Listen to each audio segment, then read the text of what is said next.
I'm playing Blackthorne.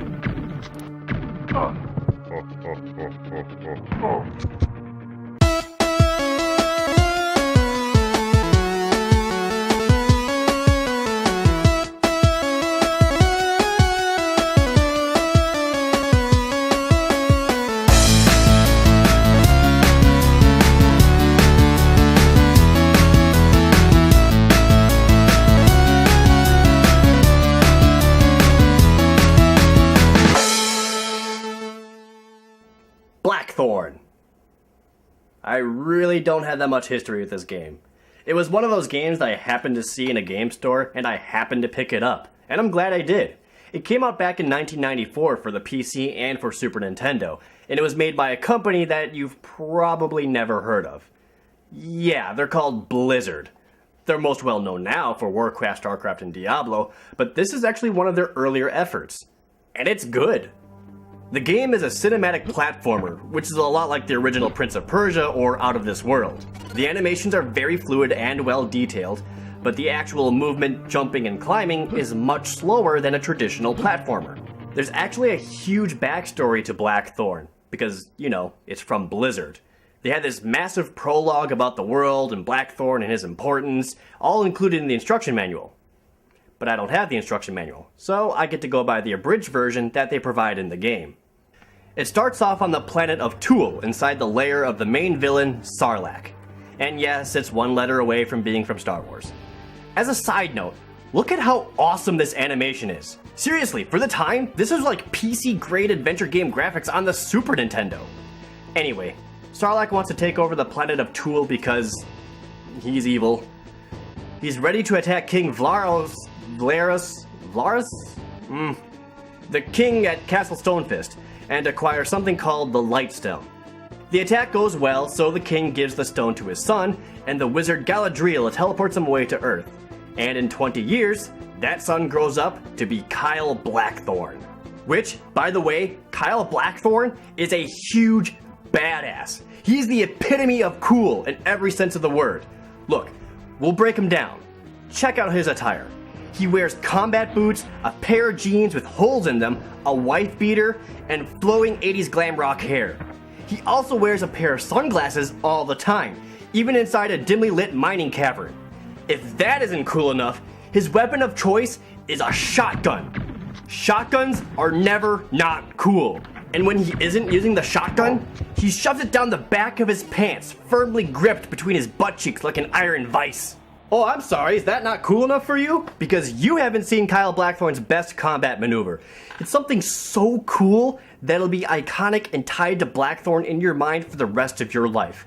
It's something that, to my knowledge, no one else has ever done or is even capable of. Are you ready for this? Check this out. That is awesome! The dude reaches behind him, fires his shotgun, and kills whatever is behind him. Without looking! This would break the arm of a lesser man. After discovering this, I made it a point to kill as many things as possible without looking. It's a rule. The Blackthorne rule. And for further proof that he's a badass, Blackthorne is trying to hitchhike on the side of a road at the beginning of the game, when a magical light appears to teleport him back to Tool. And his first reaction to seeing it is to pull out his shotgun and try to shoot it. Anyway, Blackthorne is teleported back to his home planet, and he starts inside some sort of mine.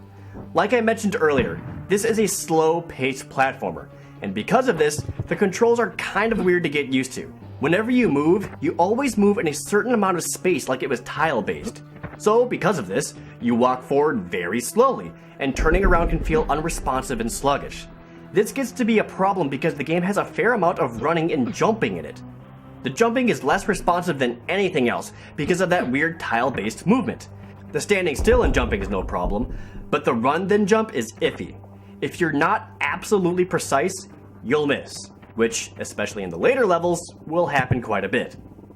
Inside the mine, Blackthorne finds his people, known as the Andrathi, enslaved in mining something, and their slave masters are orcs. The combat is just as slow-paced as a movement, but I really don't mean that in a negative way. Every firefight is a cover-based shoot-off. You hear that, Gears of War? Blackthorne did it first! To be fair, Blackthorne's definition of cover is leaning into the background, even when there's nothing there. Pressing up on the D-pad makes him hide in the shadows a little bit, and it makes him dodge almost everything. Enemy fire, whips, little spider bomb thingies. Nearly every enemy can do it too, so fights become hiding until the enemy pops out and fires, and you retaliate. It's not exactly adrenaline pumping action, but it's not easy either. The orcs will pump their gun to signal when they're done shooting, and that's your chance to pop out and fire. They're not so bad, but in later stages, you fight Andrathi traitors who have a pistol. These guys are the worst to fight with. They fire in a completely random amount of shots before hiding, anywhere between 2 to 6 times, and they hide so quickly afterwards they're really hard to hit. So you have to guess when to pop out and fire just to land a shot on them. And even though they're just normal dudes, they can take more bullets than the orcs can. Back to the mines. Throughout every level, you'll find Andrathi slaved, chained up, or mindlessly wandering around. You can talk to them, and oftentimes they'll give Blackthorne a helpful item, like a bomb or a healing potion. Because of this, I felt it was important to talk to all of them. The problem is that they get killed in a single shot. So there were several occasions where I literally took a bullet to save some of them. Only to find out they say things like, "Curse this terrible life! Curse Sarlacc!" And, I kinda got pissed whenever this happens because it wasn't worth saving them. There's also no penalty for them dying, so... Getting the items from the prisoners is important though, because that's where the main gameplay comes from. Even less than the platforming or shooting is puzzle gameplay. Every stage has a set amount of items to find, including bombs, bridge keys, and controllable exploding wasps. You need to use the items at certain locations.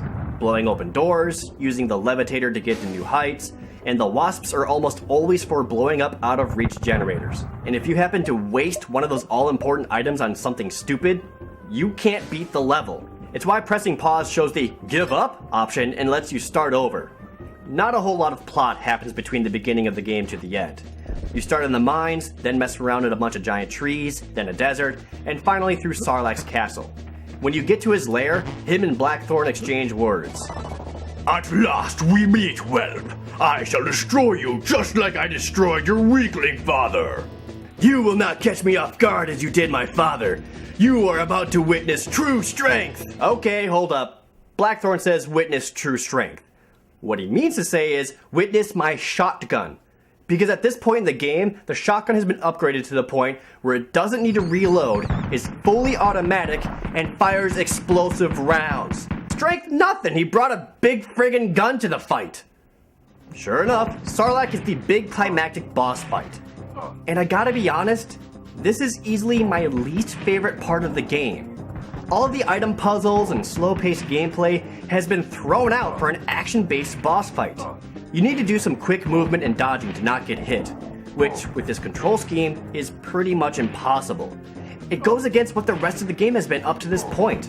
Sarlacc will shoot a fireball that can only be dodged by hiding, make lightning appear from the ground, or will just straight up punch you.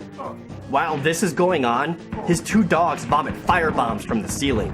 But with all of that together, he's really not that hard of a boss fight. Yeah, I died, but it only took me like 4 or 5 tries to kill him. It was kind of disappointing, considering how hard it was just to get here. The payoff, however, is glorious. Before the fight, Blackthorne threatens that he's going to keep Sarlacc's skull as a trophy. And sure enough, when he kills him, he mounts his skull on the wall. "Blackthorne ruled justly and fairly, and he ruled with honor." Bullshit! He ruled with a shotgun! "He was respected by his friends and feared by his enemies." He had a shotgun! And hot chicks. Which, for the record, just proves how cool Kyle Blackthorne is. And the ending does satisfy the amount of effort put in. That's why my final rating for this game is a 1-arm no-look behind the back shotgun shot out of 10. It's awkward at first and a little unwieldy, but I can't deny that there's just something badass about Blackthorne. The game is challenging and unforgiving, but slowly figuring out when and where to use items is part of the fun. The actual combat is rather boring in the grand scheme of things, but it mixes up the pacing and keeps you interested.